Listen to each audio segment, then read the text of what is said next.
चलिए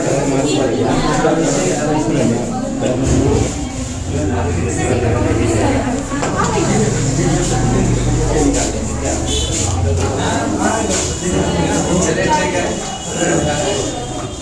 देखिए ठीक है, एनसीईआरटी पढ़ाने का प्रयास आज कर रहा है, ठीक है। बहुत अच्छा तो नहीं, लेकिन प्रयास करेंगे कि सारा पॉइंट याद करवा देंगे, ठीक है।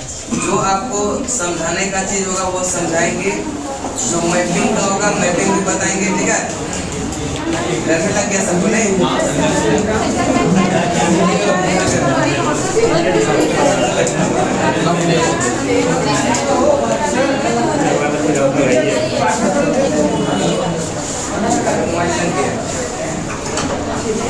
टेलीग्राम पे डाउनलोड कीजिए।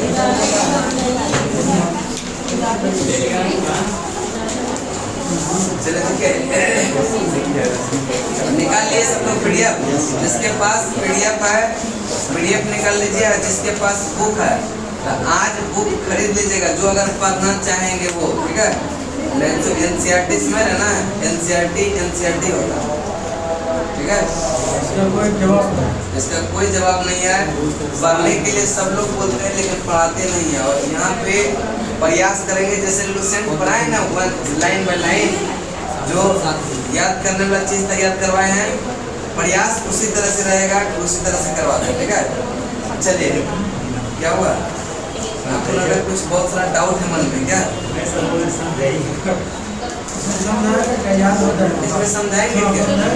बस प्रयास भले आज भर पढ़ तो लीजिए, उसके बाद पता चलेगा। ऐसे क्या है कि नहीं? समझाने बच्चे समझिए नहीं आते ना, आपको एग्जाम में पहले तय करना है, दिमाग में सेट करवाना है। चले निकालेंगे क्या, कहाँ और कैसे, ठीक है। सबसे पहले देखिए 6th क्लास में जो एनसीईआरटी होगा वह आपका होता है कौन सा? Ancient history. 7th में आएगा मीडिएवल और 8th में आएगा मॉडर्न, ठीक है। एंशिएंट हिस्ट्री जो भी आता है वो सब क्या होता है? तथ्यों पर आधारित रहता है। ये पूर्णतः प्रमाणित ये चीज नहीं होता, बस इतिहासकार का अलग अलग मानना है सब, और उसी तरह से ये इसको लिया गया है। निकालेंगे कब, कहाँ और कैसे, पहला अध्याय है, ठीक है। तो देखेंगे करेंगे, देखो पेन दे दीजिए ना, पेन, ठीक है। पहले पढ़ के दिखा देते हैं, उसके बाद थोड़ा सा क्या समझाएंगे।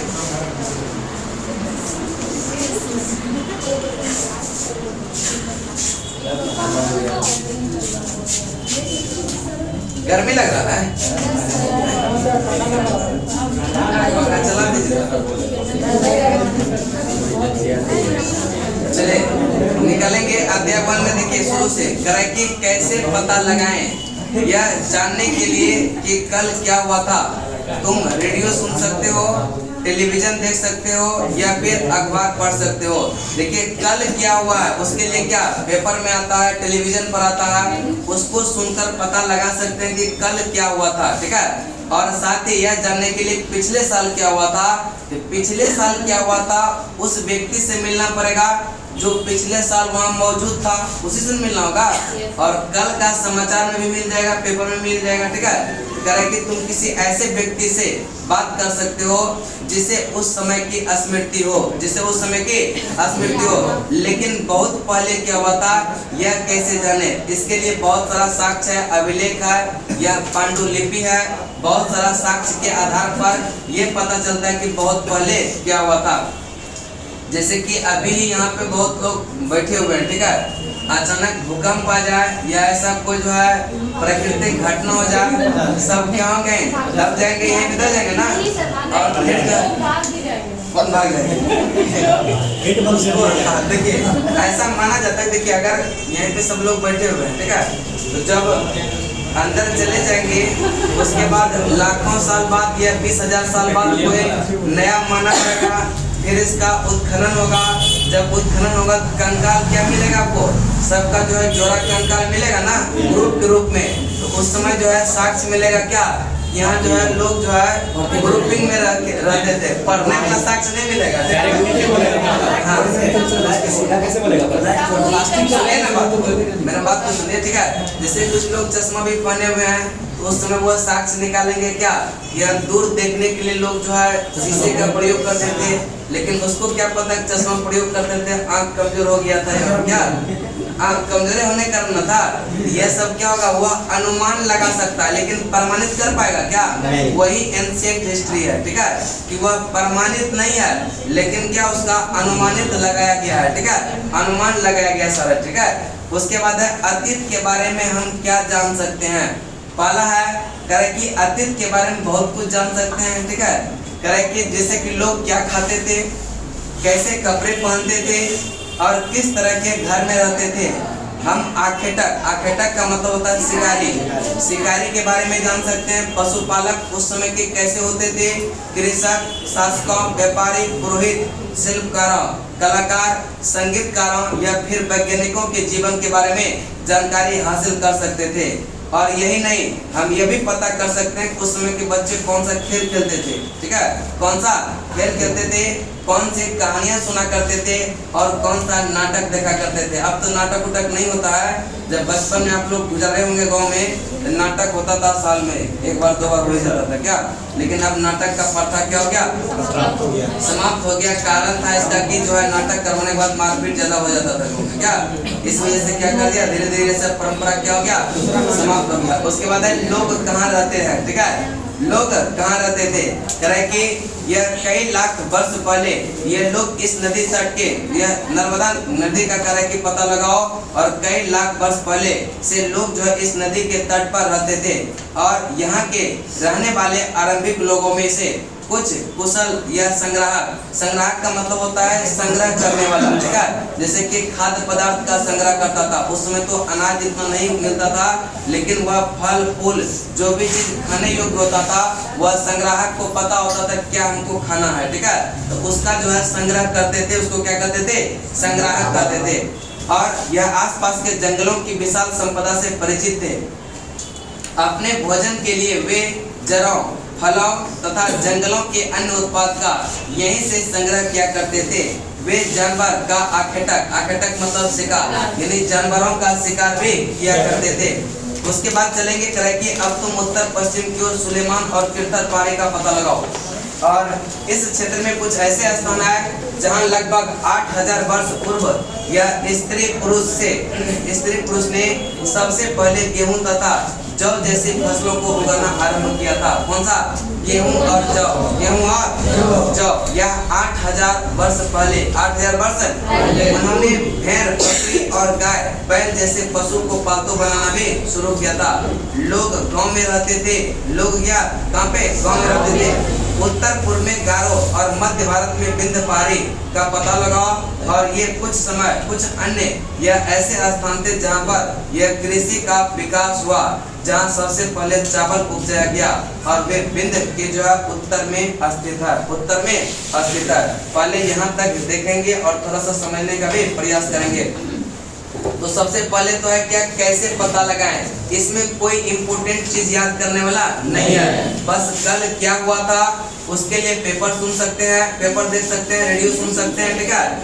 1 साल पहले या 2 साल पहले या 5 साल पहले क्या हुआ था, उस व्यक्ति से मिल सकते हैं जो उस समय क्या हो, मौजूद हो, ठीक है, जो उस समय मौजूद थे वही ना आपको बताएंगे कहानी ये हुआ था क्या। और बहुत पहले क्या हुआ था, इसके लिए अभिलेख का सहायता ले सकते हैं, कुछ जो है यह ताम्रपत्र का, पांडुलिपि का भी सहायता ले सकते हैं, बहुत पहले क्या हुआ था, ठीक है, उसके लिए बहुत सारा यह साक्ष्य मिलता है। उसके बाद है अतीत के बारे में हम क्या क्या जान सकते हैं। तो लोग उस समय अतीत में लोग यह क्या खाते थे, ठीक है, अतीत में लोग क्या खाते थे यह अतीत के बारे में जान सकते हैं। कैसे कपड़े पहनते थे ये भी जान सकते हैं। उस समय इतना बढ़िया जो है, अभी देख रहे हैं ना कितना बढ़िया कपड़ा सब पहनता है। उस समय जो है पैर का ही कपड़ा, छाल ही पहनता था लोग, ठीक है, पत्ता का कपड़ा। लेकिन जो है यह अभी क्या हो गया, वस्त्र आ गया क्या, अभी डेनिम आ गया है, और क्या बोलते हैं हाथी आ गया है क्या, किलर का जींस आ जाएगा क्या। चलने चलते करें उस समय के बच्चे कौन सा खेल खेलते थे और कौन सा कहानी सुना करते थे, कौन सा नाटक देखा करते थे। आखेटक यानी कि आखेटक का मतलब होता है शिकारी। उस समय के शिकारी क्या चीज का शिकार करते थे, पशुपालक, कृषक, व्यापारी के बारे में भी जानकारी प्राप्त कर सकते हैं। यह अतीत के बारे में, ठीक है, अतीत के बारे में। उसके बाद है लोग कहाँ रहते थे, तो इसके लिए थोड़ा सा एक मैप बनाते हैं, ठीक है। मैप से बढ़िया नहीं बनेगा, बस भावना को समझना है, समझना ऐसे ऐसे नहीं कर देंगे, ठीक है, वैसे वैसे ही करेंगे जैसे जैसे रहता है, ठीक है।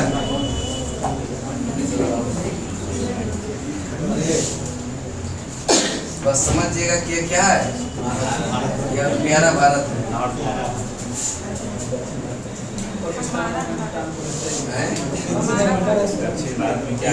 आपका भारत है, मेरा नहीं भारत।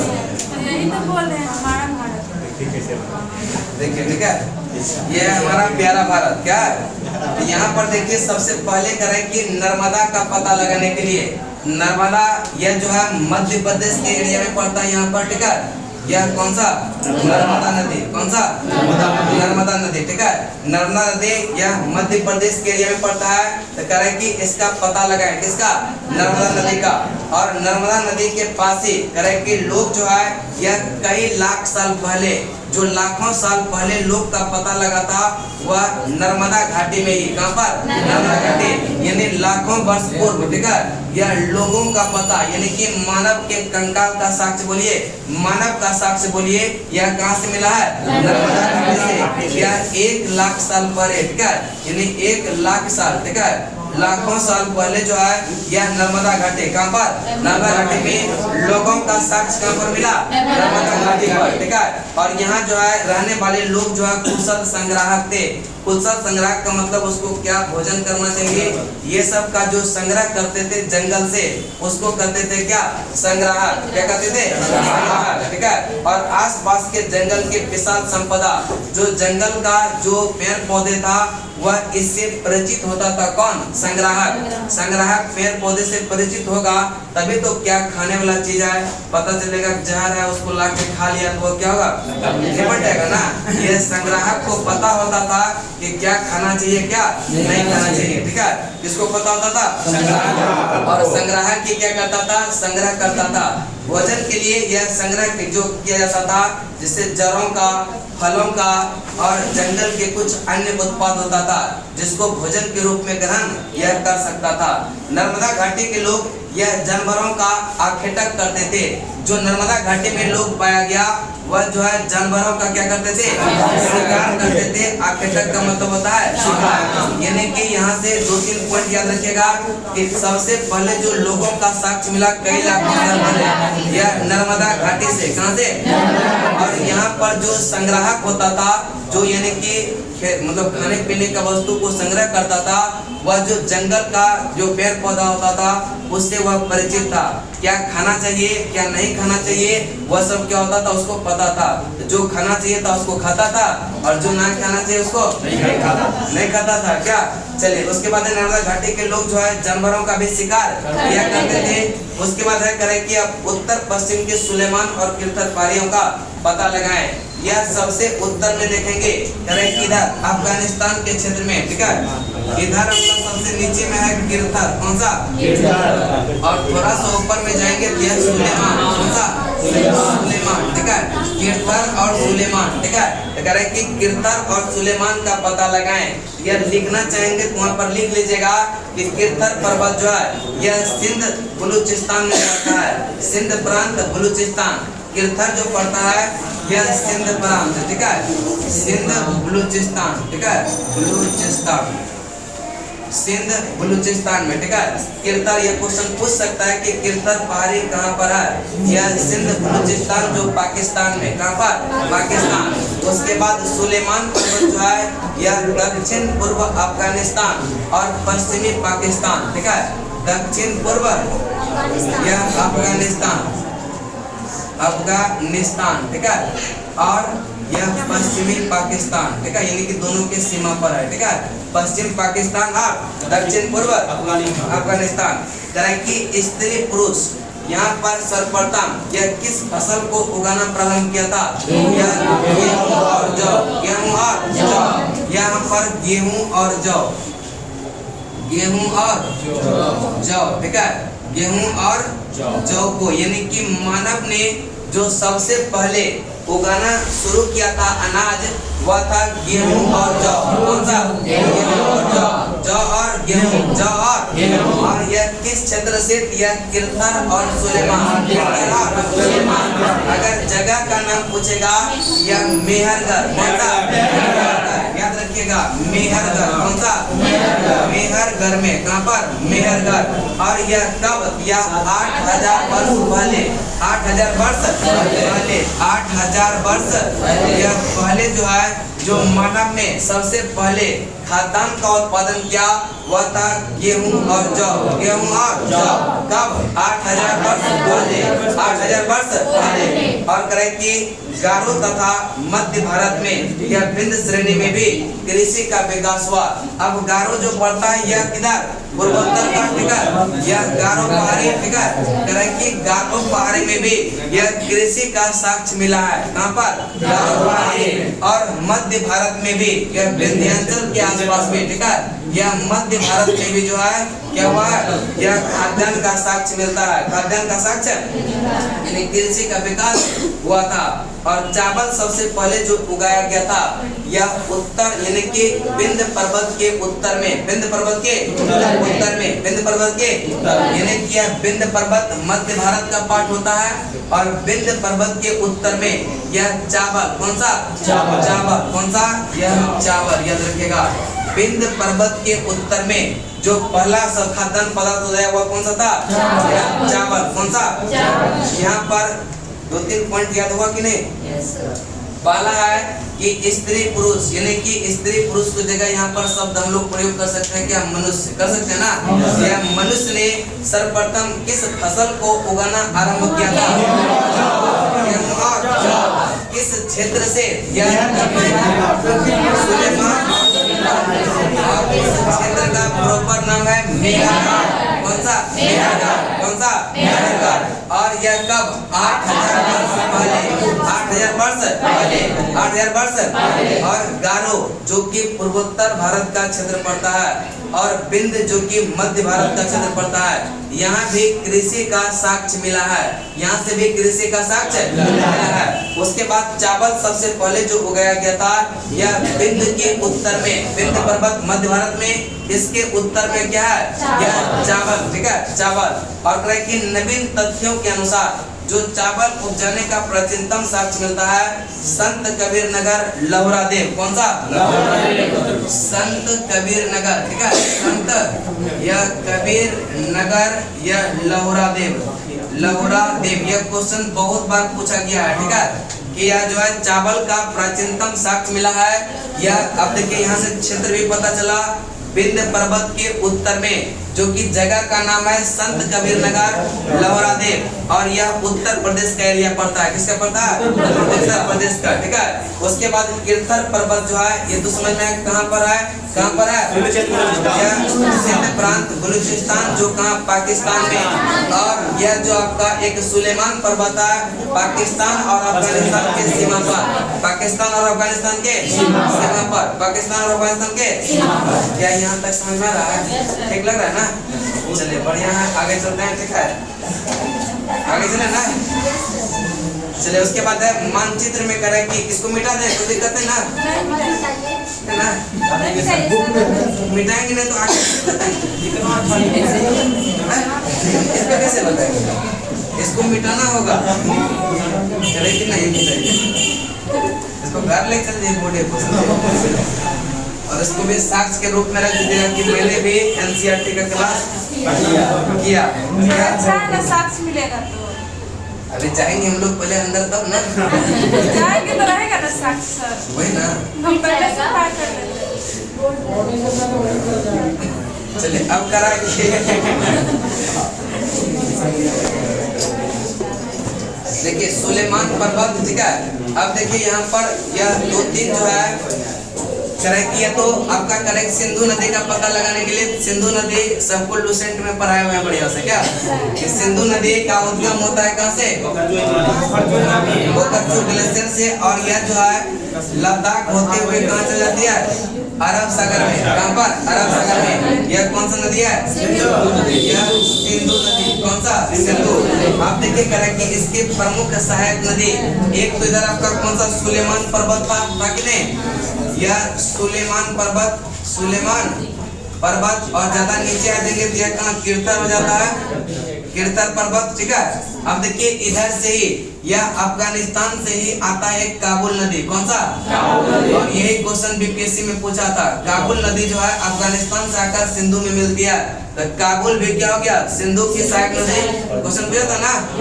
चलिए उसके बाद जो है करेक्ट कि झेलम, एक कौन सा नदी है, झेलम नदी। कौन सा, झेलम।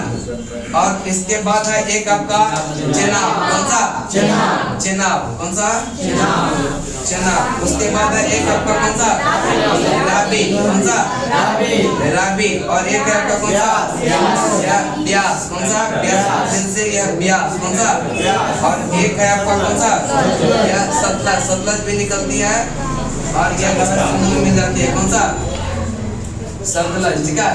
सतलज, एक मिनट इसको जो है थोड़ा सा ऐसे कर देते हैं, ठीक है, ठीक है ना।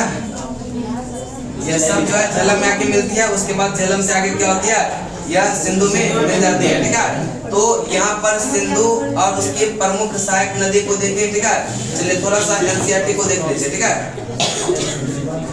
करेक्ट मानचित्र पर सिंधु नदी और इसकी सहायक नदी का पता लग गया कि नहीं, करेक्ट पता करो, पता कर लिए कि नहीं। चलिए आगे चलते हैं। करेक्ट सहायक नदियां, और उन्हें जो है कहते हैं जो कि एक बड़ी नदी में मिल जाती है।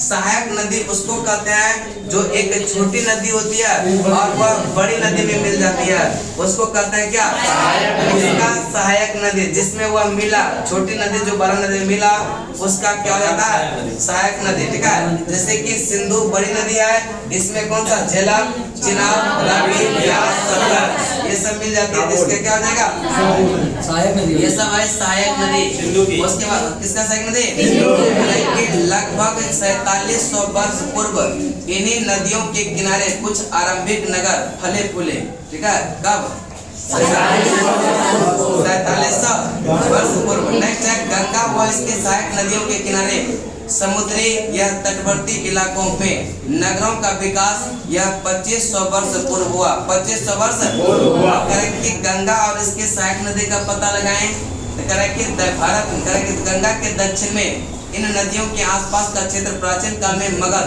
ये भी क्वेश्चन था ना सर।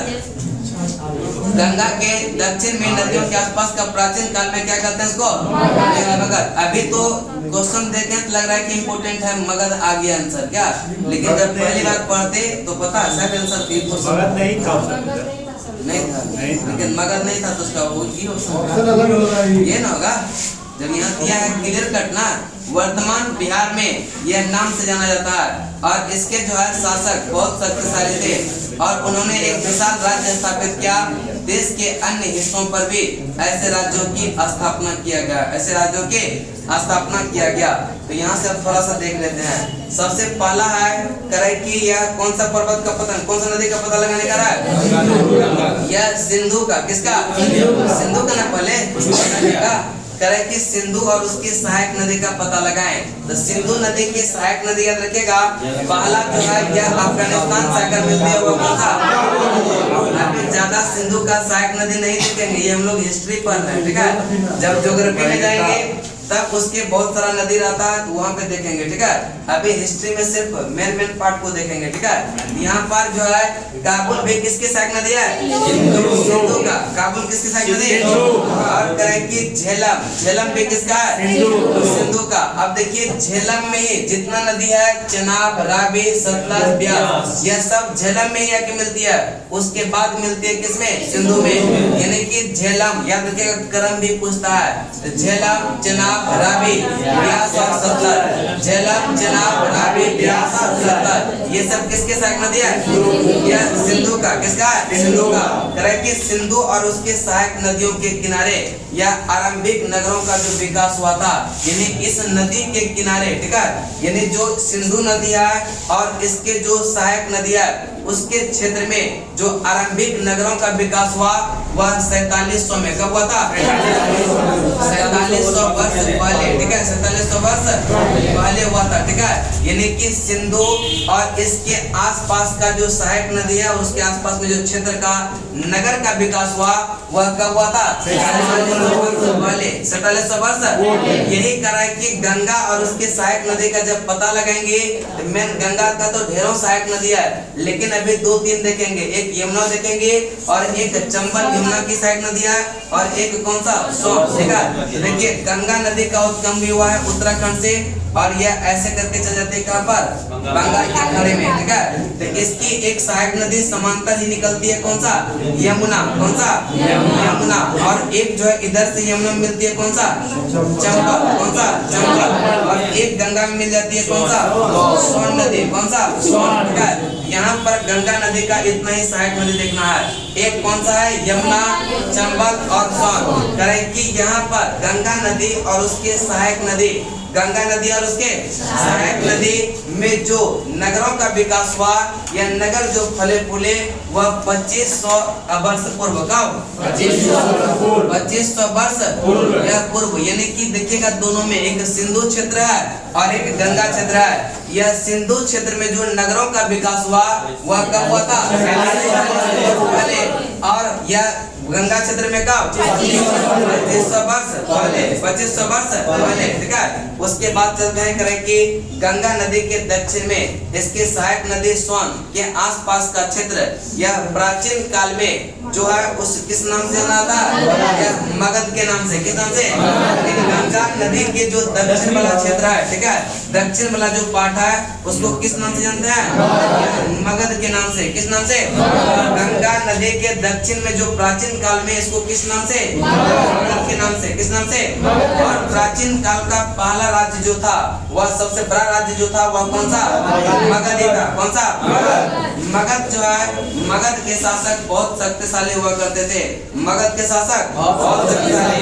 और मगध साम्राज्य का उत्कर्ष जो हुआ था, यह लिखना चाहेंगे लिख लीजिएगा, ईसा पूर्व 6वीं शताब्दी में। ईसा पूर्व 6वीं शताब्दी। और मगध साम्राज्य का वास्तविक संस्थापक था बिंबिसार। कौन था? बिंबिसार। कौन था? बिंबिसार। मगध साम्राज्य का जो वास्तविक संस्थापक था वो कौन था? बिंबिसार। बिंबिसार। कौन था? बिंबिसार, ठीक है। चलिए एक बार रिपीट करते हैं, बताएंगे। यह देखिए सब दिमाग मारा ना, मैं आपसे बता रहा हूँ, ठीक है। जैसे लोग इसमें है उसी टाइप से कर रहे हैं, ठीक है। चलिए पहला था लोग कहाँ रहते थे। पहले तो अतीत के बारे में हम क्या क्या जान सकते हैं, क्या खाते थे, क्या कपड़े पहनते थे, लोग कैसे रहते थे, नाटक कौन सा सुनते थे, कौन सा देखते थे, और यह संगीत कौन, ये सब के बारे में पता लगाते हैं। उसके बाद है लोग कहाँ रहते थे। तो लाखों वर्ष पहले लोग जो है यह कहाँ पर साक्ष्य मिला? नर्मदा घाटी। नर्मदा घाटी। नर्मदा। और यह जो है यहाँ के जो लोग थे वह कुशल संग्राहक थे। कुशल संग्राहक का मतलब संग्रह करने वाला। और वह जो जंगल में रहते थे उसको जो है वह जंगल से परिचित था। जंगल में यह क्या खाना चाहिए, क्या पीना चाहिए, वो सब क्या था, होगा परिचित था। और इसलिए उसको कुशल संग्राहक कहा जाता था। क्या कहता था? और भोजन के लिए लोग संग्रह करते थे जल मतलब फलों का, या जो भी उसको कुछ जड़ भी खाया जाता है, जो कि कई वर्षों तक भूख मतलब नहीं लगता था। पहले ऐसा हुआ करता था, जड़ी बूटी, ठीक है। अभी भी होता होगा लेकिन हम लोग को पता नहीं है, ठीक है। लेकिन देखते थे ना, हाँ इंजेक्शन लगवा लीजिए, ठीक है। नेक्स्ट है कि नर्मदा घाटी के लोग अभी भूख में इंजेक्शन ले लीजिएगा तो कितना दिन में? एक हफ्ता भूख का इंजेक्शन लगता है। लाइन चल रहा है खाना खाने के लिए। डॉक्टर से भी लगता है बहुत जान पहचान आप लोग का नहीं। चलिए नेक्स्ट है करें कि नर्मदा घाटी के लोग यह जानवरों का जो नर्मदा घाटी में जो लोग पाया गया वह जानवरों का भी आखेटक मतलब शिकार किया करते थे, शिकार किया करते थे। और स्त्री पुरुष ने यानी कि मानव ने सर्वप्रथम फसलों का जो उगाना आरंभ किया वह कौन सा फसल? गेहूं और यह कहाँ पर किस क्षेत्र में?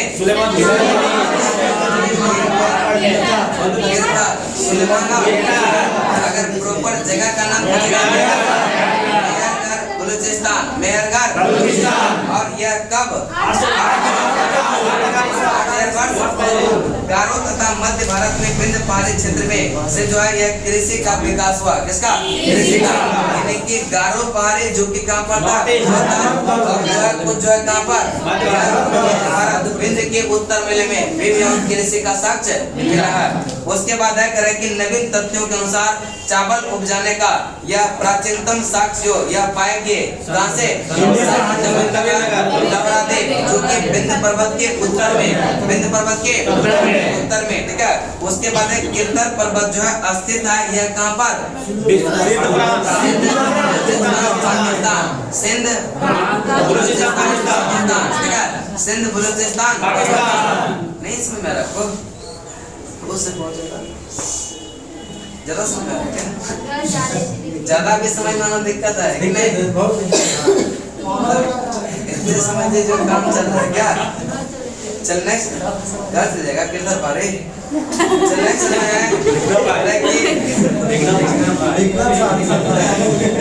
नहीं लोग किधर पारे जाएगी समझे?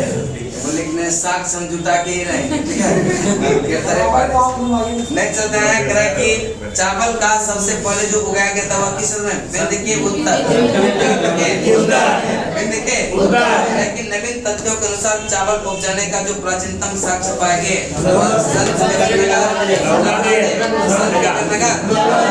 गिरधर पर्वत यह सिंध तथा बलूचिस्तान में यह झालवाना क्षेत्र पाकिस्तान में पड़ता है, झालवाना क्षेत्र। और सुलेमान पर्वत जो है पाकिस्तान और या पाकिस्तान और अफगानिस्तान के सीमा पर, ठीक है? पाकिस्तान और अफगानिस्तान के सीमा पर, ठीक है। और सुलेमान पर्वत को एक और नाम लिख लीजिएगा, को ए सुलेमान, ठीक है? को ए सुलेमान, ठीक है? को ए सुलेमान, ठीक है। सुलेमान पर्वत को ही कहते हैं क्या? वो ए सुलेमान, वो ए सुलेमान, वो ए सुलेमान। चलिए आप बताएंगे कि सिंधु नदी का काबुल सिंधु नदी का सहायक है क्या? झेलम है, चलिए चनाब है, रावी है, ब्यास है, सतलज है तो है क्या? चलिए नेक्स्ट है कि अब सिंधु नदी का पता लगाएंगे और गंगा नदी का पता लगाएंगे, ठीक है? तरह सिंधु और उसकी सहायक नदियों के किनारे जो आरंभिक नगर का विकास हुआ वह कब हुआ? लेकिन गंगा नदी घाटी में कब? पहले कौन सा? सिंधु वाला, बाद में कौन सा? देखिए इस चैप्टर से जितना इम्पोर्टेंट क्वेश्चन बन सकता है, ठीक है? नोट्स तो नहीं देंगे किसी को, लेकिन जितना इम्पोर्टेंट क्वेश्चन इससे बन पाएगा वो आज तो आधा पढ़ाएंगे आधा कल, ठीक है? तो क्या होगा सारा क्या क्या क्वेश्चन बन सकता है पहले आप लोग उसको अटेम्प्ट लेके देखिएगा यहीं पे, ठीक है? उसके बाद उसको आंसर हम बता देंगे यहीं पे, ठीक है? चलिए उसके बाद आया करें कि गंगा और इसके सहायक नदियों के किनारे नगरों का विकास हुआ कब? 2500 वर्ष। प्राचीन काल का पहला जो बड़ा राज्य था वह कौन सा? जो कि गंगा के दक्षिण भाग, गंगा के दक्षिण में प्राचीन काल में उसको क्या कहते हैं? मगध साम्राज्य का उत्कर्ष हुआ यह ईसा पूर्व और मगध साम्राज्य का वास्तविक संस्थापक कौन है? उसके बाद आगे चलते हैं, ठीक है? देखिए आगे में अब एक दो को पॉइंट है, इसमें कुछ है नहीं, ठीक है? करें कि लोग ने सदैव उप महाद्वीप के एक हिस्से से दूसरे हिस्से तक की यात्रा करते थे, ठीक है? उस समय भी लोग जैसे हम लोग यात्रा करते हैं, कुछ चीज का जरूरत पड़ता है, कुछ चीज बेचना होता है, दूसरे देश जाते हैं, हम लोग नहीं जाते हैं लेकिन व्यापारी लोग जाते हैं ना, तो उस समय भी लोग जो है एक जगह से दूसरे जगह जाया करते थे। करें कि कभी कभी यह हिमालय जैसे ऊंचे पर्वत पहाड़ी, रेगिस्तान, नदी तथा समुद्र के कारण यात्रा जोखिम भरी होती थी। फिर भी ये यात्रा उसके लिए असंभव नहीं था। यानी कि जो पर्वत पहाड़ी था, ऊंचे ऊंचे, उसके लिए जोखिम भरा हुआ करता था, लेकिन फिर भी जो है उसके यात्रा में यह बाधक नहीं हुआ करता था। जो सोच लिए कि हमको हिमालय के पार जाना है, समुद्र को पार करना है, वो समय कर लिया करते थे।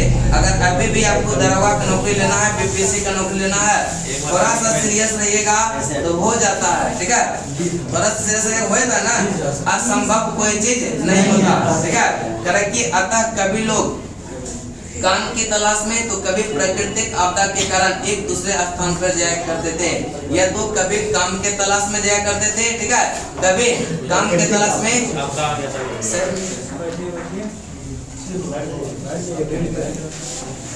इंक्वायरी लीजिएगा तो वहाँ ले लीजिए,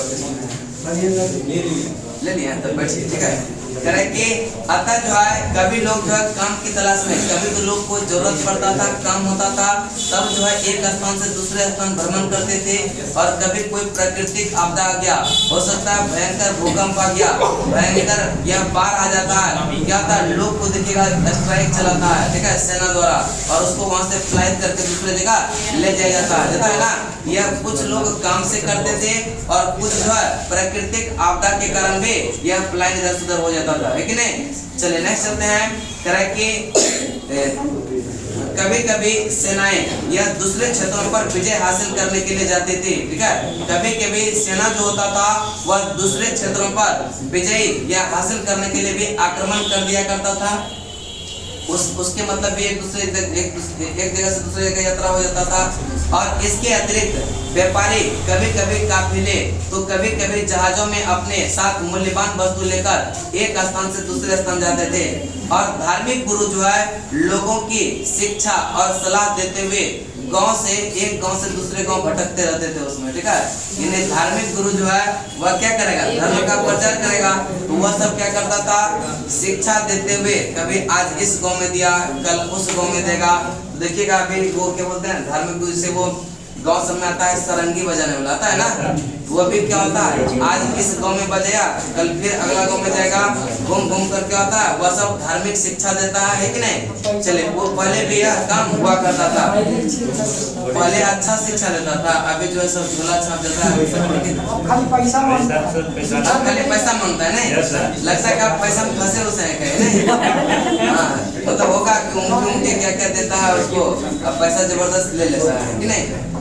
नेक्स्ट कुछ लोग नए रोचक और स्थानों की खोजने की चाह की उत्सुकता। ठीक है, यानी कि कुछ लोग को नया स्थानों की चाह होता था, रोचक स्थानों का चाह होता था, उसकी खोज में निकल पड़ता था। ठीक है, और यह एक स्थान से दूसरे जगह यात्रा करने लगता था। उसके बाद इन सभी यात्राओं से लोगों को एक दूसरे के विचार को जानने का अवसर मिला। अब जब लोग एक स्थान से दूसरे स्थान जाएगा, आप देखिएगा ना, सिर्फ अपना देश में ही अगर तमिलनाडु क्षेत्र में चले जाइए, वहाँ का भाषा आपको समझ में नहीं आएगा, लेकिन कुछ दिन अगर रहने लगे वहाँ का क्या होता है समझ में आ जाता है। इसका मतलब यानी कि यात्री के आवागमन से, इधर उधर यह जाने से यह दूसरों के विचार जानने का अवसर, भाषा सीखने का अवसर, ये सब का विकास हुआ था। ठीक है, उसके बाद आज लोग यात्रा क्यों करते हैं, आज लोग यात्रा क्यों करते हैं, क्यों करते हैं, किसके लिए, चलते हैं। करे कि एक बार फिर मानचित्र वन को देखो, पहाड़ी, पर्वत और समुद्र इस उपमहाद्वीप की प्राकृतिक सीमा का निर्माण करती है। भारतीय उपमहाद्वीप का सीमा जो है यह क्या समुद्र से भी लगा हुआ है, पर्वत पहाड़ी से भी लगा हुआ है। ठीक है, तो कह रहे हैं कि पर्वत पहाड़ी से, हालांकि लोगों की इन सीमाओं को पार करने का आसान नहीं है, लेकिन जिन्होंने ऐसा चाहा कि वो जो है ऐसा कर सके, वे पर्वतों की ऊंचाइयों को छू सके और गहरे समुद्रों को पार कर सके, और उपमहाद्वीप के बाहर से भी लोगों को यहाँ आए और यहीं पर बस गए। लोगों के इस आवागमन को हमारे संस्कृति परंपरा को समृद्ध, ठीक है, समृद्ध जो है यह क्या, और कई सौ वर्ष से लोग जो है पत्थर के तराशने, संगीत रचने और जो है यहाँ तक के लिए भोजन बनाने का नए तरीके के बारे में भी एक दूसरे के विचार को अपनाते हैं। कुछ लोग जो है विदेश में कुछ अलग तरह का भोजन करते हैं, भारत में आएंगे तो वो भी अलग तरह का भोजन खाएंगे। इसका मतलब भोजन बनाने भी तो सीख जाएगा, वो सीखेगा कि नहीं। तो ये सब जो है सहूलियत होता था एक दूसरे जगह आवागमन करने से, ठीक है। उसके बाद चलते हैं, दूसरा है टॉपिक देश का नाम। इसमें कुछ याद करने वाली चीज है नहीं ना है। इसके बाद है देश का नाम और तरक्की अपने देश के लिए प्रायः इंडिया, भारत जैसे नामों का प्रयोग होता है। इंडिया शब्द इंडस से निकला है जिसे संस्कृत में सिंधु कहा जाता है। संस्कृत में क्या कहा था? और अपने एटलस में ईरान और यूनान का पता लगाओ। और यह चूंकि पश्चिम एरिया ही पड़ता है यूनान और क्या ईरान का, करे कि 2500 वर्ष पहले उत्तर पश्चिम की ओर आने वाले यह ईरानियों और यूनानियों ने सिंधु को हिंदोस और इंदोस और जो है इस नदी के पूर्व में स्थित भूमि प्रदेश को इंडिया कहा। और भारत नाम प्रयोग जो है उत्तर पश्चिम में रहने वाले लोगों के एक समूह के लिए किया। और इस समूह का यह उल्लेख संस्कृत की आरंभिक यह कृति ऋग्वेद में भी मिलता है। और बाद में इसका प्रयोग जो है यह देश के रूप में होने लगा, यानी कि भारत का प्रयोग जो है वह ऋग्वेद में भी मिलता है और बाद में इसका प्रयोग जो है भारत नाम के देश से जो है प्रयोग होने लगा था। उसके बाद है अतीत के बारे में कैसे जाने। अतीत के बारे में तो पहले देश के बारे में जान लेते हैं, उसके बाद अतीत के बारे में जाएंगे, है कि नहीं। चलिए, करे कि देश जो है करे अपने सबसे पहले तो यह यूनान और कौन सा ईरान, लेकिन यह पश्चिम क्षेत्र में ही पड़ता है, ठीक है। इसको थोड़ा सा मिटा,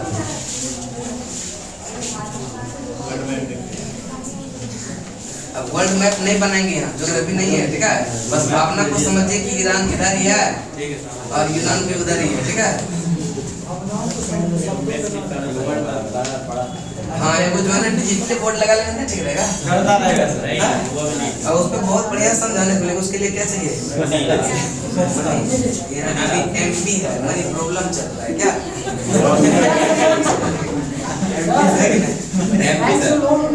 क्या बोले मैं बैंक से लोन मिलता है।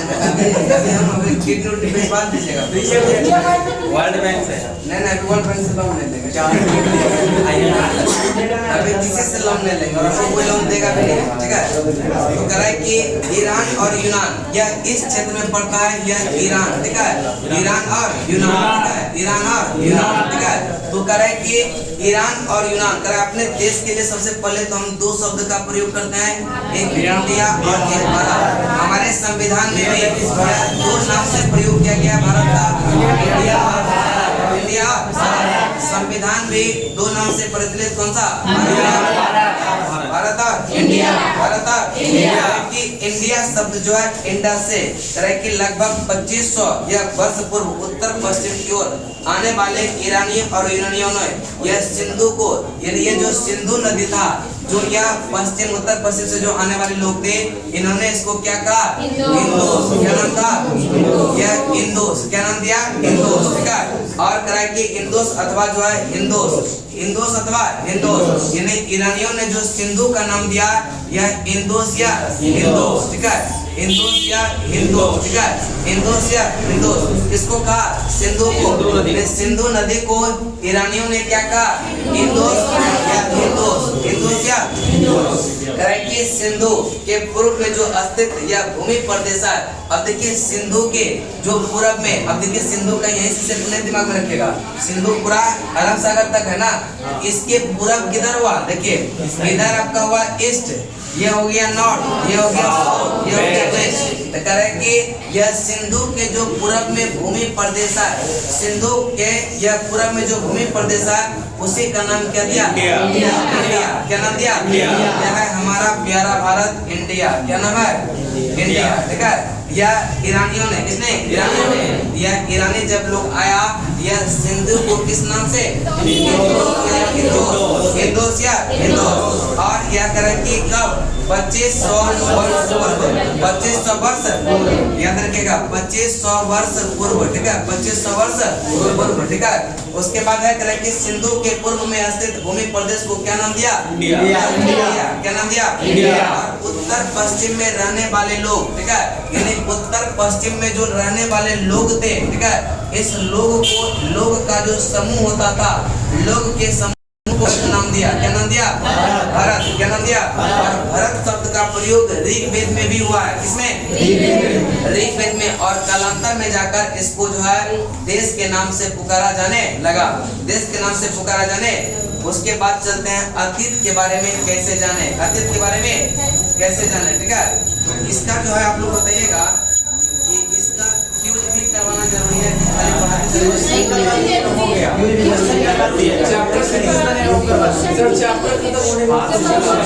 चैप्टर खत्म करने बाद क्वेश्चन टेलीग्राम पे देखिए एनसीईआरटी का ग्रुप अलग रहेगा, ठीक है। जो क्वेश्चन भेजेंगे सिर्फ उसके व्हाट्सएप ग्रुप पे जाएगा, ठीक है। टेलीग्राम पे नहीं जाएगा वो, ठीक है। क्वेश्चन चैप्टर खत्म वाला क्वेश्चन जो बनाइए उसका क्विज करवा दीजिए। चैप्टर खत्म होने के बाद उसका क्वेश्चन का क्विज करवाओ। हाँ सही है। तो उसमें ज्यादा क्वेश्चन नहीं, 10 से 15 क्वेश्चन देंगे। एक सप्ताह में हो जाएगा। क्या जी? एक सप्ताह में होना चाहिए ना क्यूज करवाने। इसमें से क्वेश्चन ज्यादा नहीं बनेगा।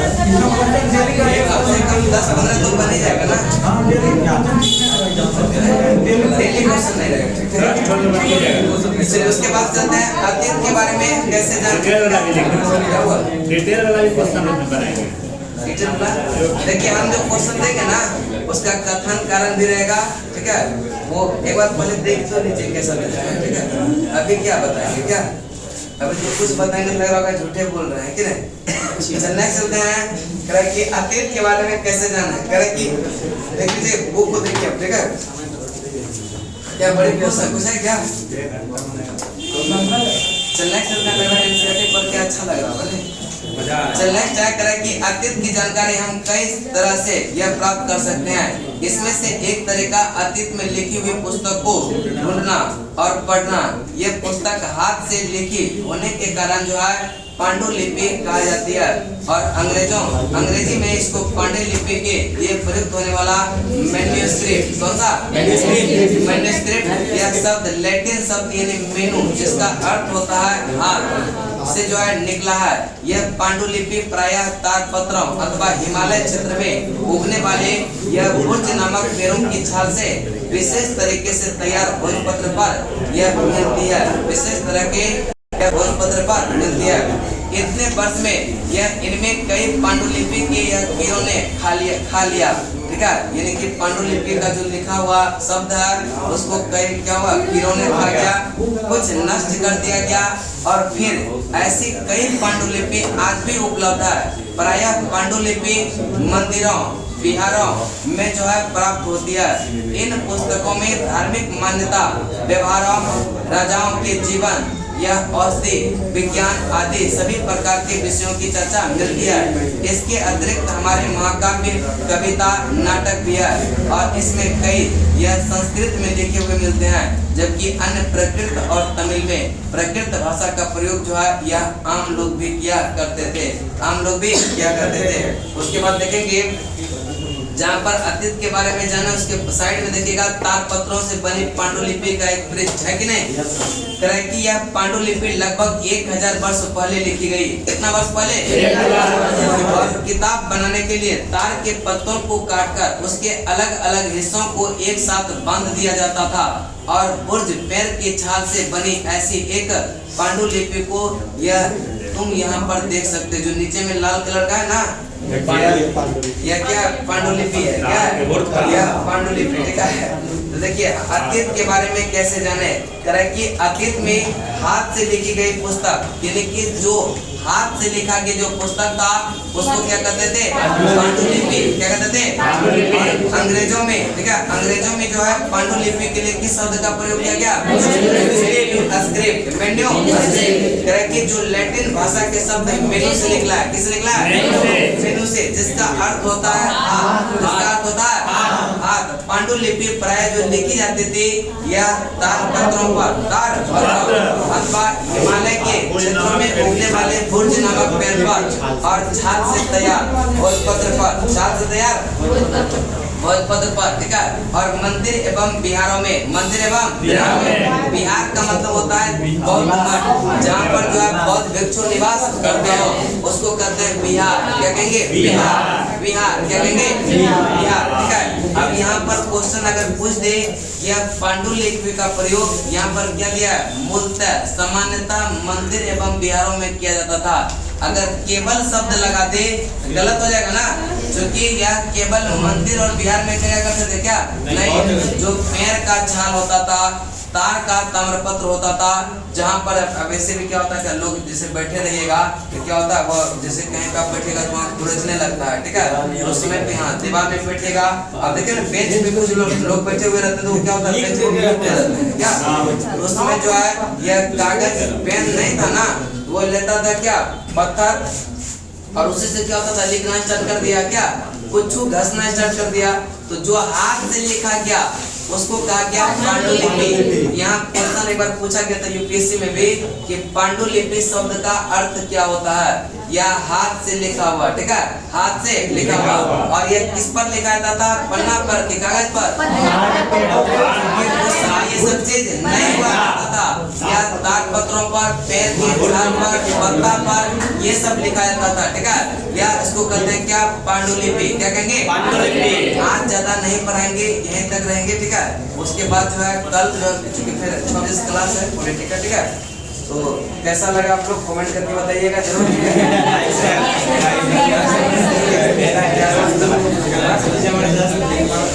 ठीक लगा ना?